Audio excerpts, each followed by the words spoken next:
안녕, 루루 언니야. 반영구 화장 시술을 받기 전에 우리가 꼭 알아야 할 것들에 대해서 이야기해 보려고 해. 반영구 화장을 받기 전에 시술이 가능한지, 가능하지 않은지 여부에 대해서 미리 고객에게 설문지 양식을 보내드리고 고객의 건강 상태를 확인 후에 방문해서 시술을 받게 되는데, 설문 내용에 보면 절대 반영구 화장을 해서는 안 되는 고객이 있고 해도 되는 고객이 있어. 이제 어떤 부분들이 있는지 우리 오늘 한번 알아볼까? 통증 방지 크림 리도카인에 대해 알레르기 반응이나 민감성이 있습니까? 리도카인 과민증이라고 있는데 어지러움증이나 구토, 그다음에 심한 경우에는 쇼크가 올 수도 있어. 한 10년 전쯤에 이런 고객을 한번 만나본 적이 있었는데, 마취 크림을 눈썹에 바르고 난 후에 즉시 고객이 어지럽다는 표현을 하셨거든. 그래서 그날 시술을 하지 못하고 그냥 돌려보낸 경우가 있는데, 안전한 사용량의 범위를 넘어서는 경우에는 심한 경우에 쇼크가 올 수도 있는 경우가 있기 때문에 이런 경우에는 시술을 받지 않는 게 좋아. 알레르기, 항생제나 라텍스 등의 알레르기 반응이 있습니까? 라는 질문이 있는데, 우리가 시술을 받고 나서 부득이하게 항생제를 복용해야 하는 경우가 있어. 그런 경우에는 항생제를 먹을 수가 없는 상황이 돼버리기 때문에 시술을 받을 수 없는 거고, 일회용 글러브가 라텍스 재질로 되어 있는데, 라텍스 알레르기가 있다고 체크가 되어 있는 경우에는 니트릴 소재의 글러브를 착용을 해서 사용을 하면, 이 경우에는 라텍스 알레르기의 경우에는 가능해. 현재 임신 중이거나 모유 수유 중입니까? 임신 중에는 몸의 대사가 너무 빠르기 때문에 시술을 받지 않는 것이 좋아. 그리고 가장 중요한 문제점은 혈액매개 병원균이 태아나 아기에게 노출될 수 있는 위험이 있기 때문에 임신 중이거나 수유 중에는 절대 시술을 받지 않는 것이 좋아. 멍들기 쉬운 피부입니까? 이 부분에 대해서는 절대 시술을 받을 수 없는 건 아니고, 미리 우리가 작업 시에 좀 주의해서 시술을 하게 되면 바늘이 이제 우리 피부 속에 침투되는 깊이가 타박상을 입힐 정도의 깊이는 아니기 때문에 멍이 들진 않는데, 최대한 우리가 조심해서 작업을 할 수가 있는 거지. 심장 질환이나 고혈압이 있습니까? 이 경우에는 의사와 미리 상담을 받고 반영구 화장 시술을 받아도 된다라는 허가가 떨어지면 시술을 받을 수도 있는데, 왜 안 되냐면 콜레스테롤과 혈압약은 혈액을 좀 묽게 만들어. 그래서 우리가 시술을 할 때 출혈이 좀 많이 있는 경우에는 결국은 색소 침착과 그 반영구 화장의 유지력에 좀 문제가 될 수도 있거든. 좀 짧아질 수 있다는 얘기야. 그래서 이 부분에도 좀 주의가 필요하지. 이거 좀 중요한데, HIV 또는 간염과 같은 전염성 전염병 질환이 있는가라는 질문이 있는데, 우리가 시술을 작업하는 과정에서 교차 감염으로 인해서 다른 고객한테 감염되는 것도 중요하지만, 가장 첫 번째 나의 안전 때문에 절대적으로 이런 분들은 시술을 안 하는 게 좋겠지. 심각한 질병이 있습니까?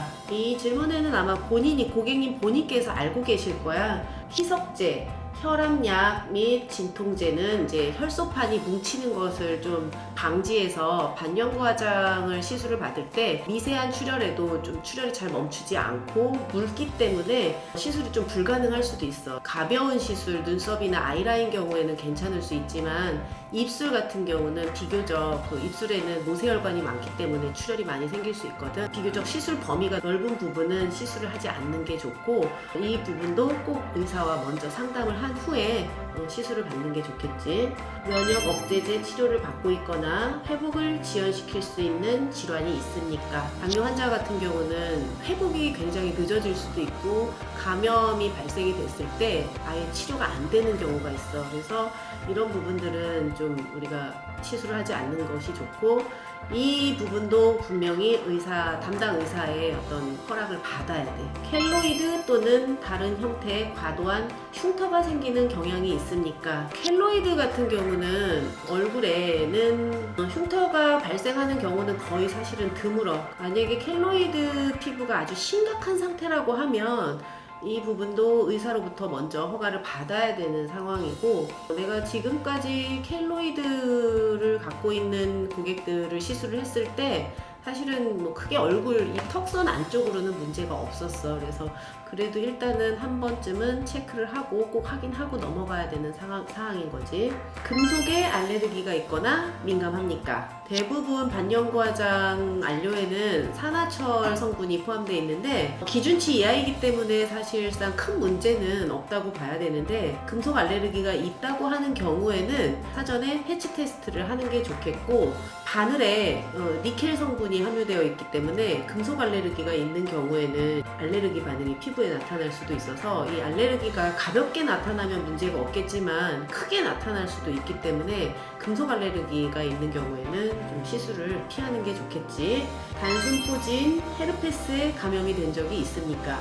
자신이 헤르페스 보균자인지 아닌지 모르는 경우도 있는데, 우리나라에는 적게는 40%에서 많게는 한 70% 정도가 보균자라고 알려져 있는데, 보균자인 경우에는 의사에게 미리 처방을 받아서 3-4일 전에 항바이러스 약을 복용을 하고 시술을 받으면 포진이 올라오는 것을 좀 예방할 수가 있고, 미리 약을 복용하지 않았는데 시술 후에 포진이 생겼다 이런 경우에는 즉시 가까운 피부과나 병원에 내원을 해서 처방받아서 한 3-4일 정도 약을 복용하면 바로 가라앉긴 해. 그래서 큰 문제가 되는 건 아닌데, 방치를 하게 되면 굉장히 넓은 면적에 퍼져서 큰 문제가 될 수도 있기 때문에 이런 문제가 생겼을 때는 꼭 병원에 내원을 해서 꼭 치료를 받을 수 있도록 안내를 하는 게 좋겠지. 6개월 이내에 미용 또는 외과적 시술, 방사선요법, 화학요법을 받은 적이 있습니까?